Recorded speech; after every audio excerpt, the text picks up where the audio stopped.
भक्तजनों, माताओं, बहनों, सादर जय श्री कृष्ण। इस बार 14 अगस्त के दिन श्रावण का छठा सोमवार है और इस दिन शिव चतुर्दशी यानी मासिक शिवरात्रि का महापर्व है। श्रावण माह में आने के कारण इस शिवरात्रि को श्रावण शिवरात्रि के नाम से जाना जाता है तथा इसका सब व्रत करके पूजन अर्चन करते हैं। इस बार 14 अगस्त 2023 की सुबह 10:26 से चतुर्दशी तिथि लगी, जो कि 15 अगस्त 2023 मंगलवार को दोपहर 12:43 पर चतुर्दशी तिथि समाप्त हो जाएगी। ऐसे में इस बार श्रावण सोमवार के दिन शिव चतुर्दशी यानी श्रावण शिवरात्रि का महासंयोग निर्मित हो रहा है और सभी भक्तजनों के मन में एक सवाल निरंतर आ रहा है। सभी के मन में जिज्ञासा उत्पन्न हो रही है कि इस बार 14 अगस्त सोमवार के दिन श्रावण सोमवार तथा शिव चतुर्दशी यानी शिवरात्रि का व्रत कैसे रखेंगे। तो सावन शिवरात्रि है, इसलिए सभी व्रत रखना चाहते हैं और सावन का सोमवार है, तो ऐसे में सावन सोमवार और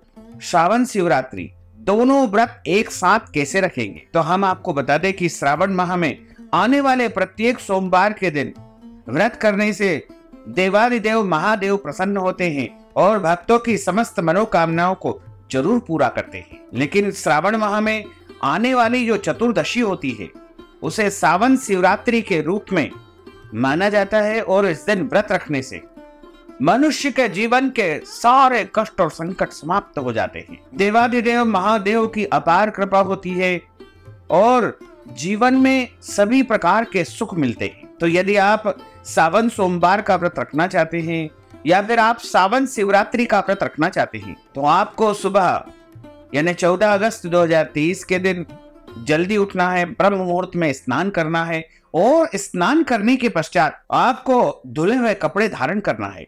ध्यान रखें, इस दिन आपको काले कपड़े बिल्कुल नहीं पहनना चाहिए।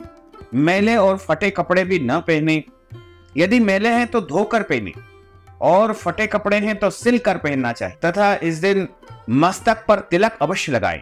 देवो भूत्वा देवम यजेत, यानी जब हम भगवान की पूजा अर्चना करते हैं, उनकी आराधना करते हैं, उनकी सेवा करते हैं, तो ऐसे शुभ समय में हमको भी शुद्ध, पवित्र एवं सुगंधित और व्यवस्थित होकर ही प्रभु की पूजा अर्चना, व्रत, उपवास करना चाहिए और नित्य का पूजन अर्चन करें। सूर्य भगवान को जल देवे।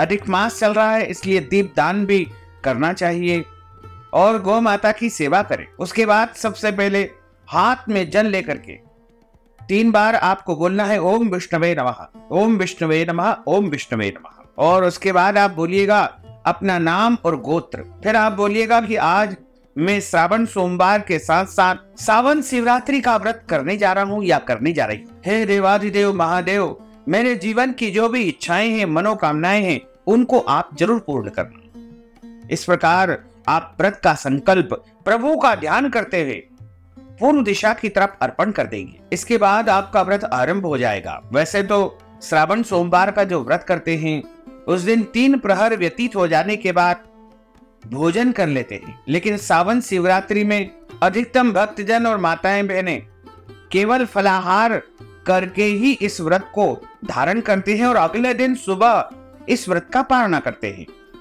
तो ऐसे में यदि आप श्रावण सोमवार और सावन शिवरात्रि दोनों व्रत एक साथ करना चाहते हैं तो आप सुबह के समय एक बार पूजा अर्चना कर लेवे और पूजा अर्चना करने के बाद कुछ फलाहार ले ले। फलाहार में आपको ध्यान रखना है साबूदाना या फिर आलू या मूंगफली दाना या मखाने या अन्य ड्राई फ्रूट्स, फल और दूध से बनी मिठाई का आप उपयोग कर सकते हैं और इसमें हल्दी का उपयोग नहीं करना है। ये फलाहार आप सुबह के समय ले सकते हैं। नमक वाला फलाहार भी आप ले सकते हैं। यदि कोई दवाई आपको लेनी होती है तो आप दवाई के पहले कुछ खाते हैं तो ऐसे में फल या फलाहारी वस्तु खा करके आप दवाई ले सकते हैं। इसके बाद आप पूरे दिन व्रत रखें और भगवान का स्मरण करते रहें। इस दिन आपको दाढ़ी, कटिंग, शेविंग नहीं करवाना चाहिए, झूठ नहीं बोलना चाहिए, क्रोध नहीं करना चाहिए, लड़ाई झगड़ा, वाद विवाद बिल्कुल नहीं करना चाहिए। घर पर आए हुए याचक, भिखारी अथवा जरूरतमंद व्यक्ति को खाली हाथ नहीं लौटाना चाहिए। यदि आपके घर में जन्म अथवा मृत्यु का सूतक लगा हो तो ऐसी परिस्थिति में व्रत आपको जरूर करना चाहिए, लेकिन इस दौरान पूजन अर्चन नहीं किया जाता है। और जो भक्तजन माताएं बहनें सावन शिवरात्रि का या श्रावण सोमवार का व्रत करते हैं, उनको ब्रह्मचर्य व्रत का पालन करते हुए और पूरा दिन भगवान के भजन तथा कीर्तन में व्यतीत करना चाहिए। और शाम के समय जब सूर्यास्त हो जाए उसके बाद 4 प्रहर की पूजा का विधान बताया गया है। सावन शिवरात्रि के दिन पार्थिव शिवलिंग बना करके उनका पूजन अभिषेक करना भी विशेष कल्याणकारी माना जाता है। तो यदि आप पार्थिव पूजा करना चाहते हैं तो शुद्ध मिट्टी लेकर आए और उसके ऊपर थोड़ा सा गंगा जल छिड़क देवे और उसमें दूध, दही, शहद, शक्कर, घी, ये 5 चीजें थोड़ी थोड़ी डाल करके मिट्टी के शिवलिंग का निर्माण आपको करना चाहिए। पार्थिव पूजा में एक शिवलिंग बड़ा बना करके बीच में रखे और बाकी के जो है शिवलिंग उनके आसपास रखते जाएं। अंगुष्ठ मात्र जो शिवलिंग होता है उनके पूजा का घर में प्रमाण बताया गया है। और जो भक्तजन माताएं बहनें पार्थिव पूजा करते हैं वो पार्थिव पूजा करने के बाद पार्थिव शिवलिंग का विसर्जन जरूर करें। वैसे तो कहा गया है कि सूर्यास्त के पहले पहले पार्थिव पूजा करके शिवलिंग का विसर्जन कर देना चाहिए, लेकिन यदि सूर्यास्त हो गया है और आप पार्थिव पूजा से निवृत्त नहीं हो पाए हैं तो आपको विसर्जन अगले दिन ही करना चाहिए। और जो भक्तजन माताएं बहनें सावन शिवरात्रि का व्रत रखते हैं उनको रात के समय 4 प्रहर की पूजा का विधान बताया गया है। 4 प्रहर का अर्थ होता है शाम को 6 बजे से लेकर के 9 बजे तक पहला प्रहर रहेगा तथा रात्रि 9 से लेकर के 12 बजे तक का दूसरा प्रहर और रात्रि 12 से सुबह 3 बजे तक तीसरा प्रहर और उसके बाद अगली सुबह 3 बजे से लेकर के सुबह 6 बजे तक का चौथा प्रहर रहेगा। इन 4 प्रहर में बाबा भोलेनाथ की, देवाधिदेव महादेव की, शिवलिंग की आप पूजा अर्चना करें, 4 बार जल अर्पण करें और उसके बाद उनको दूध, दही, शहद, शक्कर, घी अलग अलग वस्तुओं से स्नान करवाएं और बीच बीच में शुद्ध जल से स्नान करवाते जाएं, तीर्थ जल से स्नान करवाएं, गंगा जल से स्नान करवाएं, इत्र के जल से स्नान करवाएं, गुलाब जल से उनको नहलाएं और भगवान को आप जो है कुशा के जल से भी स्नान कराएं। इसके बाद शुद्ध जल से स्नान करवाने के बाद बाबा भोलेनाथ को वस्त्र अर्पण करें। सफेद कपड़ा या मौली रक्षा सूत्र भी भगवान को आप अर्पण कर सकते हैं। यज्ञोपवीत ने जनेऊ जोड़ा भगवान को चढ़ाएं, चंदन का तिलक लगाएं, फिर अक्षत चढ़ाएं।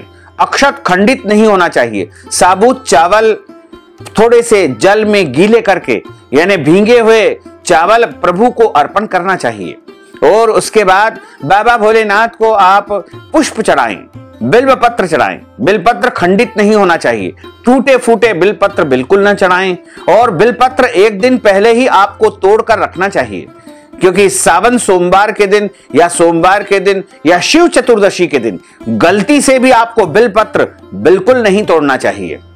और बिलपत्र चढ़ाने के बाद शमी पत्र चढ़ाएं, पुष्प चढ़ाएं, आंकड़े के पुष्प, धतूरे के पुष्प और अन्य जो भी भगवान को चढ़ाए जाते हैं, कनेर आदि के पुष्प, उनको चढ़ाना चाहिए। और उसके बाद इत्र लगाएं, भांग चढ़ाएं, भस्म चढ़ाएं और बाबा भोलेनाथ को धूप और दीप दिखाएं।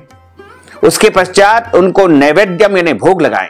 दूध से बनी मिठाई का भोग लगा सकते हैं, मिश्री पंचमेवा का भोग लगा सकते हैं, फलों का भोग लगा सकते हैं। जो भोग आप लगा रहे हैं उसके ऊपर भी बिलपत्र रखना जरूरी होता है। बिना बिलपत्र के भोग प्रभु स्वीकार नहीं करते हैं। यदि आप बिलपत्र नहीं तोड़ पाए हैं एक दिन पहले तो सोमवार के दिन चढ़े हुए बिलपत्र धोकर आप बार बार उपयोग कर सकते हैं। इसके अलावा यदि आप चाहें तो बाजार से खरीद कर लाए हुए बिलपत्र का भी आप इस दिन उपयोग कर सकते हैं। और बाबा भोलेनाथ का पूजन अर्चन करने के बाद एक नारियल बिना फोड़े बिना तोड़े शिवलिंग के समीप आपको चढ़ाना चाहिए। सारी वस्तुएं शिवलिंग के सामने अर्पण करना चाहिए। नारियल के ऊपर दक्षिणा रखें और बाबा भोलेनाथ की आरती उतारे तथा शिव चतुर्दशी की कथा का श्रवण करना चाहिए। इस दिन बिलपत्र के वृक्ष का पूजन अर्चन करके शुद्ध घी का दीपक वहां पर एक जरूर लगाना चाहिए। इसी के साथ इस दिन शमी वृक्ष का पूजन भी करना चाहिए और वहां पर भी दीपक आपको लगाना चाहिए। इस प्रकार आप 4 प्रहर की पूजा अपनी व्यवस्था के अनुसार करें। और बाबा भोलेनाथ तो वैसे भी भोले भंडारी है। सबसे जल्दी यदि कोई देवता प्रसन्न होते हैं तो वो भोलेनाथ है। आप 1 लोटा जल और बिलपत्र भी उनको अर्पण कर देंगे तो वो आपकी सेवा से, पूजा से प्रसन्न हो जाएंगे और आपको मनचाहा फल अवश्य ही प्रदान करेंगे। तो भक्तजनों, माताओं, बहनों, यदि आप श्रावण सोमवार या सावन शिवरात्रि के निमित्त कोई भी दान पुण्य करना चाहते हैं तो आप हमारे गूगल पे, फोन पे, पेटीएम नंबर या अकाउंट नंबर के माध्यम से नगद राशि पहुंचा करके सावन सोमवार, सावन शिवरात्रि का संपूर्ण महापुण्य प्राप्त कर सकते हैं। साथ ही आप सभी से अनुरोध है कि हमारे इस ज्ञानवर्धक वीडियो को अधिक से अधिक लोगों को शेयर करिएगा, लाइक करिएगा, कमेंट करिएगा और यदि अभी तक आपने सब्सक्राइब नहीं किया है तो अभी और इसी समय सब्सक्राइब अवश्य कर लीजिए। आपको और आपके पूरे परिवार को सादर जय श्री कृष्ण, सादर धन्यवाद।